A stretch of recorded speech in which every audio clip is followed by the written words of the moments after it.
प्रत्याशी उम्मीद लगा करके बैठे हुए थे, जो उम्मीदें थी वो अब लगभग पूर्ण हो चुकी है।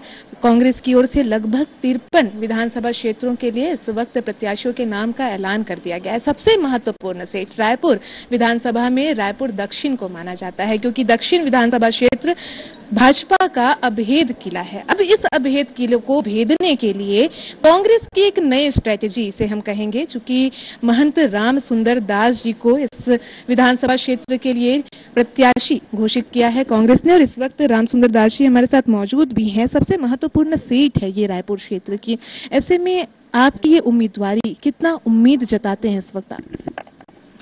सबसे पहले तो मैं हमारे छत्तीसगढ़ सामान्य मुख्यमंत्री भूपेश बघेल जी को, उप मुख्यमंत्री टीएस बाबा जी को, विधानसभा अध्यक्ष हमारे डॉक्टर चरणदास महंत जी को, दीपक बाजी जो हमारे प्रदेश के अध्यक्ष हैं, कुमार शैलजा जी जो हमारे प्रभारी हैं, खड़गे जी जो हमारे राष्ट्रीय अध्यक्ष हैं, और राहुल गांधी, सबको मैं बहुत बहुत धन्यवाद देना चाहता हूं कि रायपुर दक्षिण विधानसभा क्षेत्र से उन्होंने मुझे अपना प्रत्याशी बनाया है।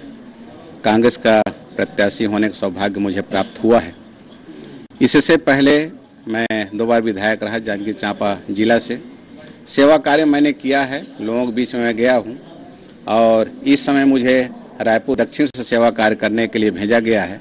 मैं जनता के बीच में जाऊंगा, और 5 साल में माननीय भूपेश बघेल जी ने जो कुछ भी सेवा कार्य किया है उसको जन जन तक हमारे सभी कार्यकर्ता एकजुट होकर के रखेंगे, और रायपुर दक्षिण की जनता का अमूल्य वोट कांग्रेस पार्टी को मिलेगा, पंजा छाप को मिलेगा, और उसके तहत सेवा कार्य मुझे करने का अवसर मिलेगा।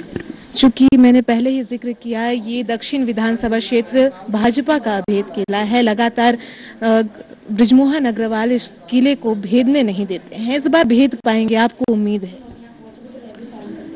लोकतंत्र में सबसे जो प्रमुख होते हैं वो जनता है, और जनता जिन्हें भी आशीर्वाद प्रदान करते हैं, जनता जिनको भी अपना प्रतिनिधि चुनना चाहते हैं उनको प्रतिनिधि चुनते हैं।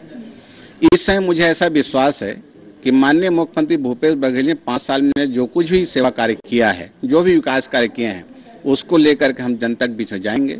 सभी कार्यकर्ता एक साथ जाएंगे, लोगों को अपनी बात कहेंगे, और माननीय भूपेश बघेल सेवा कार्य को याद करके वो पंजा छाप में बटन दबाएंगे। रायपुर दक्षिण सहित पूरे छत्तीसगढ़ में कांग्रेस के बहुमत से सरकार बनेगी। अब पुनः दुगुने उत्साह के साथ जनता की सेवा छत्तीसगढ़ में करेंगे काम। जीत के लिए आप आश्वस्त हैं? ऐसे कौन से विषयों को आधार हम माने इस वक्त जीत के लिए? मुख्य रूप से हमारा आधार विकास कार्य होगा, और भगवान राम का जो पर्यटन परिपथ बना है, गौ माता जी के संरक्षण संवर्धन के लिए जो गौठान बनाए जा रहे हैं, ये हमारे मुद्दा होगा, और जो भी मूलभूत सुविधाएं नहीं हैं उसको पूर्ति करने के लिए लोगों से हम लोग आग्रह करेंगे। एक साधु या संत जब राजनीति में उतरते हैं तो धर्म विशेष हो जाता है। धर्म की लड़ाई छत्तीसगढ़ में इन दिनों देखने को भी मिलती है। कभी धर्मांतरण का मुद्दा उठ जाता है, कभी धर्म को लेकर के अन्य सियासी बखेड़ा खड़ा हो जाता है। इस बार भी तो यही मुद्दा रहेगा, ये माने हम? मुख्य मुद्दा हमारा सेवा कार्य रहेगा। 5 साल में कांग्रेस सरकार ने, सामान्य मुख्यमंत्री भूपेश बघेल जी, हमारे मंत्रियों ने जो कुछ भी सेवा कार्य जनता जनार्दन के लिए किया है, पशु पक्षियों तक के लिए उन्होंने किया है, वो मुख्य मुद्दा रहेगा, और उसी को लेकर हम जनता के बीच में जाएंगे। चूंकि दक्षिण विधानसभा क्षेत्र, और ये जहां तक से तस्वीरें अक्सर हमने देखी है, आप शिष्य हैं जो कि आपके अपोजिट में प्रत्याशी हैं। बृजमोहन अग्रवाल आपके शिष्य हैं, आप उनके गुरु हैं। ऐसे में एक द्वंद्व देखने को मिलेगा हमें, राजनीतिक द्वंद्व हम इसे कहें कि प्रतिस्पर्धा कहें, क्या कहें एक गुरु और शिष्य का?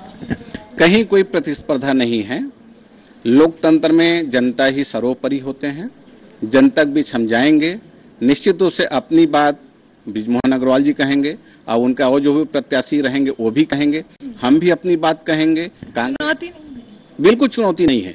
जनता जिनके ऊपर विश्वास करती है उनको अपना सेवा को चुनती है। मुझे कोई चुनौती नहीं है। जनता के बीच में जाऊंगा, अपनी बात में रखूं, कांग्रेस पार्टी की नीति रीति की बात रखूंगा, और सारे कार्यकर्ता एक साथ मिलकर के लोगों के बीच में जाएंगे, और जनता छत्तीसगढ़ के जो रायपुर दक्षिण के जो हमारे मतदाता हैं उनको हम अपनी बात बताएंगे, और मुझे पूरा विश्वास है कि अपना अमूल्य वोट कांग्रेस के पंजा छावे बटन दबा कर देंगे, जिस तरह मैं उनका सेवक बनूंगा। अंतिम सवाल होगा महंत जी, क्योंकि जब प्रदेश के स्तर की चुनाव की हम बात करते हैं मुद्दे अलग स्वरूप में दिखते हैं, लेकिन स्थानीय जब एक विधायक चुना जाता है तो जनहित के जन क्षेत्रीय मुद्दे होते हैं। तो ये क्षेत्रीय मुद्दे दक्षिण विधानसभा क्षेत्र में आप कुछ महसूस कर पा रहे हैं, कमियां गिनाना चाहेंगे?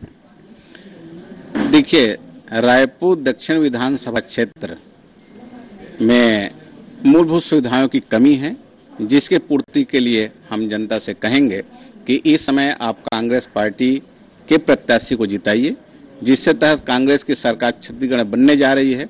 उस कांग्रेस सरकार छत्तीसगढ़ बने, उसमें रायपुर दक्षिण का भी योगदान रहे, जिसके तहत विधायक बनकर के, सेवक बनकर के रायपुर दक्षिण जो मूलभूत सुविधाओं की कमी है उसकी पूर्ति किया जा सके। पूर्ण रूपेण आश्वस्त हूँ और जनता के ऊपर मुझे पूरा विश्वास है कि सेवा का अवसर प्रदान करेंगे। बिल्कुल, तो ये थे राम सुंदर दास जी, जिन्हें कांग्रेस की ओर से दक्षिण विधानसभा क्षेत्र, जो कि राजधानी रायपुर का सबसे हाई प्रोफाइल सीट माना जाता है, इस क्षेत्र से इस वक्त उम्मीदवारी उनकी है, प्रत्याशी उन्हें चुना गया है। बहरहाल तस्वीरें क्या कहेंगी, चूंकि 7 को और 17 नवंबर को, माफ कीजिएगा, 7 और 17 नवंबर को मतदान है और 3 दिसंबर को जब रिजल्ट आएगा तो वो तस्वीरें किस पक्ष की ओर जाती हैं, शिष्य जीतता है या गुरु की जीत होती है, ये तो वक्त ही बताएगा। इस समय सहयोगी डीके सिन्हा के साथ आकांक्षा तिवारी, साधना न्यूज, रायपुर।